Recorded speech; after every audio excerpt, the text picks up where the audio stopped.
A Grécia Antiga é a época da história grega que se estende do século 20 a.C. até o século I. Quando a gente se refere à Grécia, a gente também precisa pensar que a Grécia não se referia a um país unificado, e sim a um conjunto de cidades autônomas que tinham a sua própria legislação, a sua própria cultura, e até algumas delas poderiam ser inimigas entre si, como foi o caso de Atenas e Esparta. No período clássico da Grécia Antiga, houve um desenvolvimento muito forte das artes, da música, da arquitetura, tudo muito bem vinculado à maneira com que eles entendiam o belo, com que eles entendiam que era a melhor forma de se expressar. E numa cidade especialmente, na cidade-estado de Atenas, houve o desenvolvimento da democracia. Democracia significa governo do povo. É bom a gente entender que não era todo o povo que escolhia os seus representantes. Então essa democracia, ela não era tão abrangente e também havia cidades que não exerciam essa vinculação política. E como a gente mencionou anteriormente, cada cidade-estado grega tinha a sua organização independente uma das outras. E o caso de Atenas, por exemplo, era admitido a escravidão por guerras ou por dívidas. Então a gente consegue refletir que essa democracia, ou seja, o governo do povo, não era para todas as pessoas, nem todo mundo era considerado cidadão. Por exemplo, havia os estrangeiros, eles eram chamados de metecos, e como eles não tinham nascido na Grécia, eles não poderiam participar da política. É interessante a gente pensar também que em várias cidades-estado, que também podem ser denominadas como polis, havia uma destacada oligarquia rural que detinha muitas posses territoriais e com isso eles se configuravam como uma elite dominante. E, obviamente, se havia uma oligarquia rural muito expressiva, vários produtos agrícolas, produtos artesanais, vão intensificar esse comércio na Grécia, que será tanto feito pelos pequenos agricultores que vão levar os seus produtos ali nas pequenas vilas, nas pequenas cidades periféricas, quanto os grandes comerciantes que viajavam pelo Mediterrâneo para vender os seus produtos. Então a gente tem muitos cultivos que eram dedicados às vinhas, oliveiras, trigos. É muito típico da alimentação grega até os dias de hoje. E todo esse comércio mediterrâneo, ele também vai fazer com que outras regiões ali próximas, elas se comuniquem com a Grécia. Então, a gente pode pensar que a comunicação comercial, ela sempre foi um forte aliado para entrecruzar culturas diferentes. Agora a gente chegou na parte que as pessoas mais admiram na história da Grécia, que são os deuses. Como eram as características da religião dos gregos? Primeiramente, a gente não pode esquecer que eles eram politeístas, ou seja, eles adoravam a diversos deuses. Mas de onde vieram esses deuses? Com o contato com diversas culturas, eles foram criando uma constituição de panteão dos próprios deuses deles. E não apenas deuses como ninfas, semideuses, heróis, que eram cultuados tanto publicamente como na parte privada, na vida privada dessas pessoas. As histórias desses deuses, elas serviam tanto para um ensinamento de moral para a sociedade, quanto para justificar períodos de guerra, períodos de paz, e os deuses também poderiam interferir na vida cotidiana das pessoas. Se um grego tivesse dúvida em relação, por exemplo, a qual atitude tomar, ele poderia se consultar com o oráculo de Delfos, e ali surgiria uma pitonisa que entraria em transe e traria uma resposta conclusiva para essa pessoa. E ainda puxando esse gancho com o politeísmo dos gregos, eles vinculavam muito as explicações da vida cotidiana à vontade dos deuses. Apesar de muitas cidades exercerem uma democracia, que não era um governo como no Egito Antigo, com uma teocracia muito evidente, a cultura grega ela girava em torno dessa adoração a deuses diferentes. E além do politeísmo, a cultura também era muito ligada ao teatro. as peças teatrais. Havia uma orquestra, um espaço cênico que eram encenadas as tragédias e as comédias geralmente. A música era muito importante, os banquetes eram importantes também para os atos religiosos e um dos principais instrumentos musicais daquela época eram as flautas, os tambores e as harpas. Olha que bonito, gente, as harpas, eu acho poético. E essa harpa, geralmente ela era utilizada para ajudar os poetas a recitarem as suas obras. Enfim, queridos, era igualmente importante para a sociedade grega os esportes. E por isso, para celebrar, por exemplo, a aliança entre diferentes cidades-estado, temporariamente se organizavam competições em tempos de paz. E a primeira competição se organizou em 776 a.C., na cidade de Olímpia. Por isso, Olimpíadas, olha aí o trocadilho. Daí a gente entende como os Jogos Olímpicos da Antiguidade ou simplesmente como as Olimpíadas. Naquela época, somente os homens livres que sabiam falar grego poderiam tomar parte na competição. E óbvio, com certeza vocês sabem, os gregos eles exaltavam a beleza.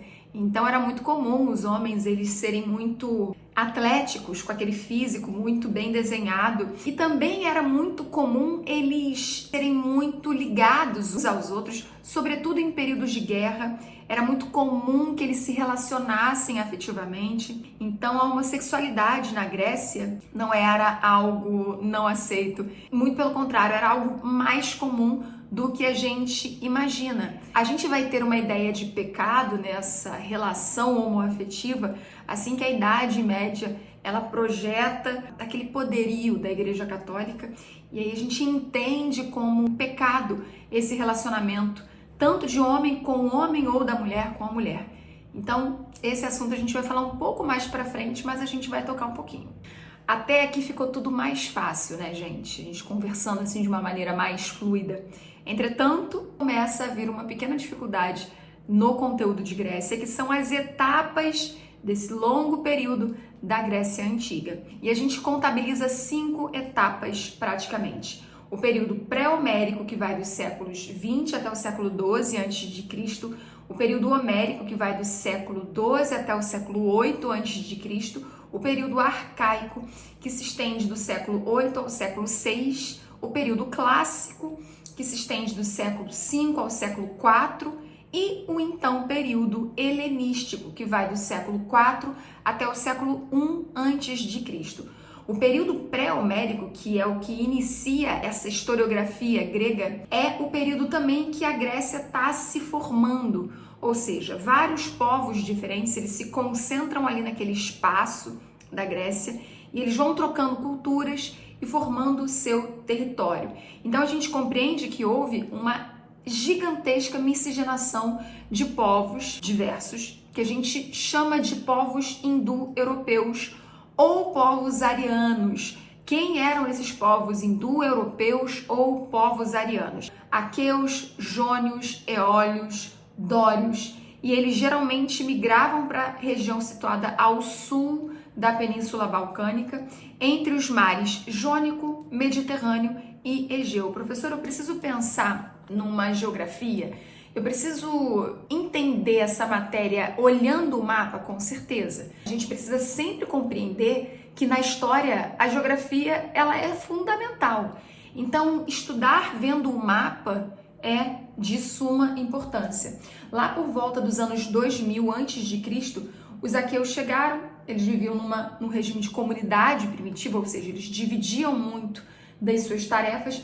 Depois de um tempo, eles estabelecem um contato entre outros povos, que eram os cretenses, e de quem adotaram a escrita.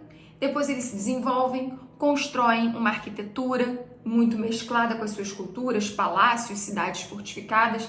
Eles organizam-se em torno de diversos reinos que eram liderados pela cidade de Micenas, daí o nome civilização aqueia ou civilização de Micenas.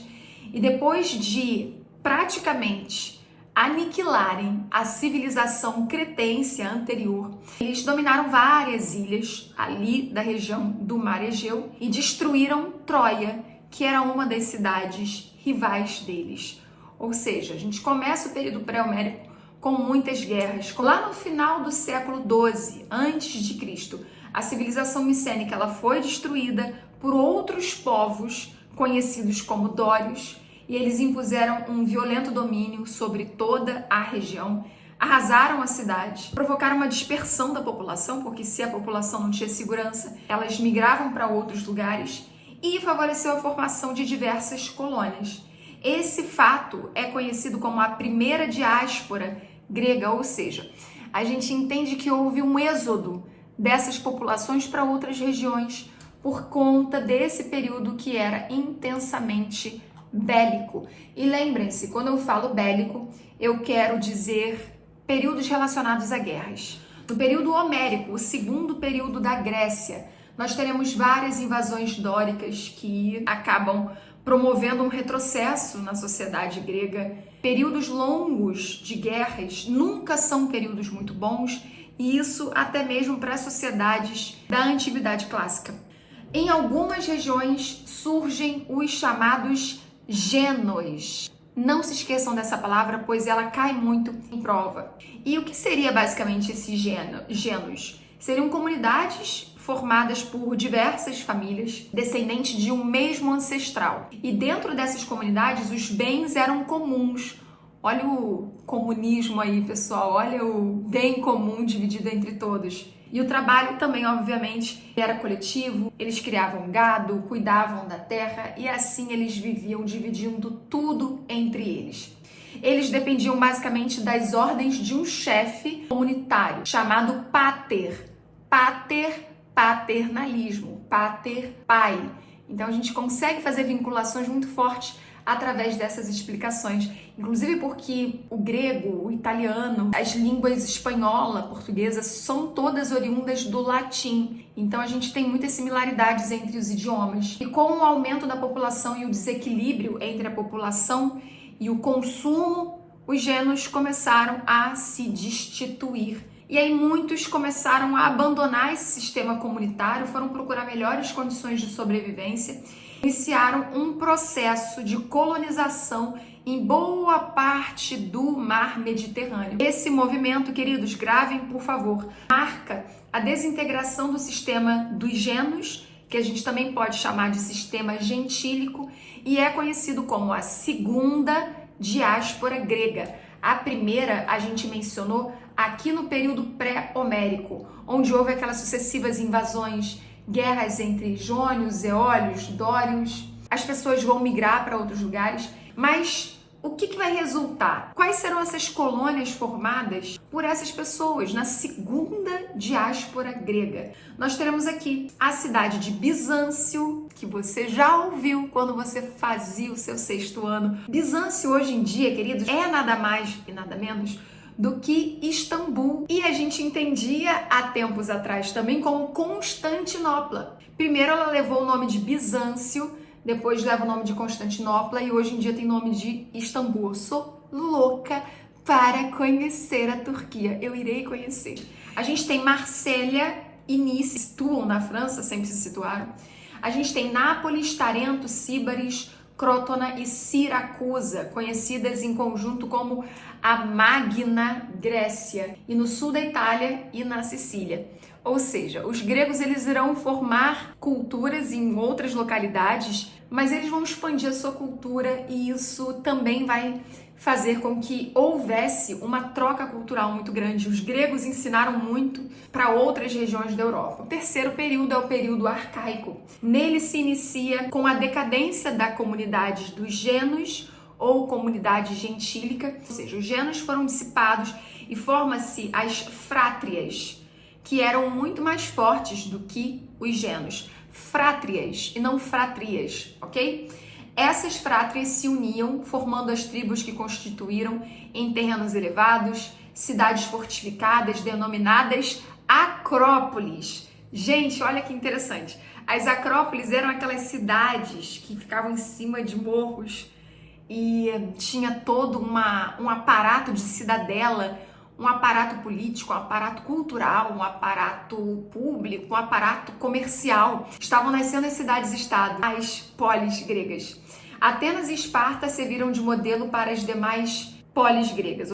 Esparta era uma cidade de aristocracia, fechada às influências estrangeiras e uma cidade agrária, além deles também serem muito envoltos no exército, no militarismo, nas guerras. Por sua vez, em contrapartida, Atenas era bem diferente. Ela dominou o comércio durante muito tempo entre os gregos, mas na sua evolução política conheceu várias formas de governo, como a monarquia, a oligarquia, a tirania e, por fim, a democracia. Atenas ela simboliza o esplendor cultural da Grécia Antiga. No período clássico, a gente vai ter uma formação muito intensa das chamadas guerras médicas, que eram guerras entre as cidades gregas e os persas. Após as guerras, Atenas tornou-se líder da Confederação de Delos, que era nada mais, nada menos do que uma organização que era composta por diversas cidades-estado gregas.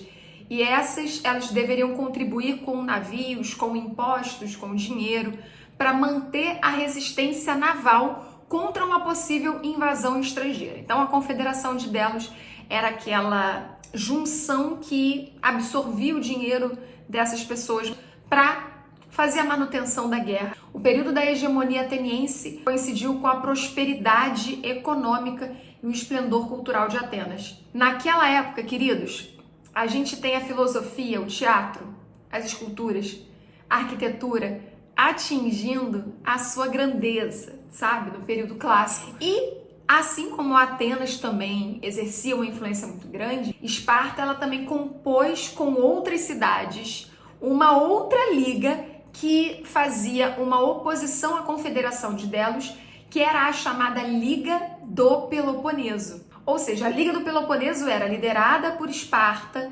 somatizando a outras cidades-estado que não eram tão satisfeitas com esse esplendor todo de Atenas. E elas se viram contra a Confederação de Delos. E Esparta, ela era muito incumbida nesse quesito bélico, nesse quesito de guerras. Ela declara guerra a Atenas em 431 a.C. e depois de 27 anos de lutas, Atenas foi derrotada. Ou seja, para quê, né? A gente fica se perguntando para que tanta guerra, para que tantos períodos bélicos, mas a sociedade clássica, ela era basicamente assim. Depois de um tempo, a gente tem um então período helenístico, onde Esparta perde a sua hegemonia para Tebas e durante esse período a Grécia foi conquistada pelos exércitos de outros lugares e foi incorporada ao Império da Macedônia. Professora, eu não tô lembrando, Macedônia, me dá uma referência. Alexandre o Grande. E houve aí, queridos, nesse período helenístico, uma fusão dessas culturas, da cultura grega com a cultura oriental. E a gente forma essa cultura helenística muito diversificada. A Grécia ela foi governada, na verdade, pelo imperador Filipe II e em seguida pelo seu filho Alexandre Magno, que conquistou o grande império. Meus amores, é isso. Eu espero que vocês tenham gostado. Eu sempre vou fazer esse resumo aqui, esperto de todos os temas que a gente for trabalhando, para vocês irem anexando de uma melhor forma. É isso, amores. Beijo para todo mundo. A gente se vê, mas não na Grécia. A gente se vê em Roma Antiga. Bem breve. Me aguardem.